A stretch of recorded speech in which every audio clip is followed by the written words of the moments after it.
ನಮಸ್ಕಾರ. ಅಶ್ವ ಕೃಷಿಗೆ ಸ್ವಾಗತ. ನಾನು ವನಿತಾ. ಕೃಷಿಯಲ್ಲಿ ಹೈನುಗಾರಿಕೆ ಬೇಕು, ಹೌದು. ಹಾಗಾದ್ರೆ ಅದರಲ್ಲಿ ಹರದೇನು ತಳಿಯ ಹಸು ಎಷ್ಟು ಲಾಭದಾಯಕ ತಿಳಿದುಕೊಳ್ಳೋಣ ಇದ್ರ ಬಗ್ಗೆ. ಇನ್ನು ಹರದೇನು ತಳಿಯ ಹಸು 50ರಿಂದ 55 ಲೀಟರ್ ಹಾಲನ್ನು ನೀಡುತ್ತದೆ.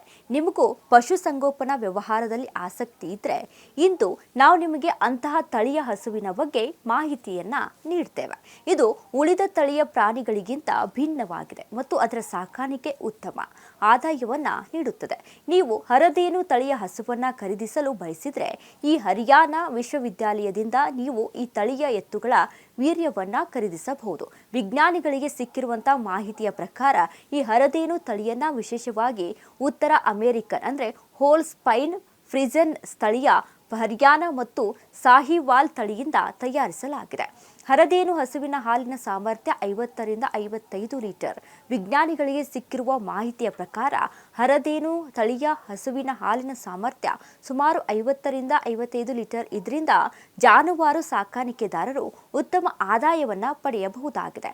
ಹರದೇನು ತಳಿಯ ಹಸುವಿನ ಗುಣಲಕ್ಷಣಗಳು ಏನು ಅಂತ ನೋಡಿದ್ರೆ, ಹರದೇನು ತಳಿಯ ವಿಶೇಷತೆ ಕುರಿತು ಮಾತನಾಡಿದ ಅವರು ಅಂದ್ರೆ ವಿಜ್ಞಾನಿಗಳು ತಿಳಿಸಿದಂತಹ ಮಾಹಿತಿಯ ಮೇರೆಗೆ ಈ ತಳಿಯ ಹಾಲಿನ ಸಾಮರ್ಥ್ಯ ಇತರ ತಳಿಯ ಹಸುಗಳಿಗಿಂತ ಹೆಚ್ಚಾಗಿರುತ್ತೆ. ಹರದೇನು ತಳಿಯ ಹಸುವಿನ ಹಾಲು ಹೆಚ್ಚು ಬಿಳಿಯಾಗಿರುತ್ತದೆ. ಇನ್ನು ಹಾಲಿನಲ್ಲಿ ಅಮೈನ್ ಕೊಬ್ಬಿನಾಂಶ ಅಧಿಕವಾಗಿರುತ್ತೆ. ಇತರ ತಳಿಗಳಿಗೆ ಹೋಲಿಸಿದ್ರೆ ಹರದೇನು ತಳಿಯ ಹಸುಗಳಲ್ಲಿ ಬೆಳವಣಿಗೆಯ ಪ್ರಮಾಣ ಹೆಚ್ಚು. ಇತರ ತಳಿಯ ಹಸು ದಿನಕ್ಕೆ ಸುಮಾರು 5ರಿಂದ 6 ಲೀಟರ್ ಹಾಲು ನೀಡಿದ್ರೆ ಹರದೇನು ಹಸು ದಿನಕ್ಕೆ ಸರಾಸರಿ 15ರಿಂದ 16 ಲೀಟರ್ ಹಾಲು ನೀಡುತ್ತದೆ.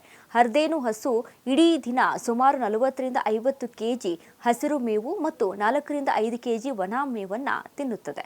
ಹರದೇನು ಹಸುವು 30 ತಿಂಗಳ ವಯಸ್ಸಿನಲ್ಲಿ ಅಂದ್ರೆ 2 ವರ್ಷ 5 ತಿಂಗಳಲ್ಲಿ ವಯಸ್ಸಿನಲ್ಲಿ ಮಗುವನ್ನ ನೀಡಲು ಪ್ರಾರಂಭಿಸುತ್ತದೆ. ಈ ತಳಿಯ ಹಸು 20 ತಿಂಗಳಲ್ಲಿ ಸಂತಾನೋತ್ಪತ್ತಿಗೆ ಸಿದ್ಧವಾಗುತ್ತದೆ. ಹಾಗಾಗಿ ರೈತರಿಗೆ ಪಶುಸಂಗೋಪನೆ ಒಂದು ಒಳ್ಳೆಯ ಆದಾಯ. ಈ ಆದಾಯದಲ್ಲಿ ಒಳ್ಳೆಯ ತಳಿಯ ಆಯ್ಕೆಯನ್ನ ಮಾಡಿಕೊಂಡ್ರೆ ನೀವು ಹೆಚ್ಚು ಲಾಭದಾಯಕ ಆಗ್ಬೋದು. ಇನ್ನು ಅದ್ರ ಜೊತೆಗೆ ಹಾಲಿನ ಉತ್ಪತ್ತಿ ಕೂಡ ಹೆಚ್ಚಾದ್ರೆ ನೀವು ಇನ್ನೂ ಹೆಚ್ಚಿನ ಲಾಭವನ್ನ ಪಡೆದುಕೊಳ್ಳೋದಕ್ಕೆ ಸಹಾಯವಾಗುತ್ತದೆ.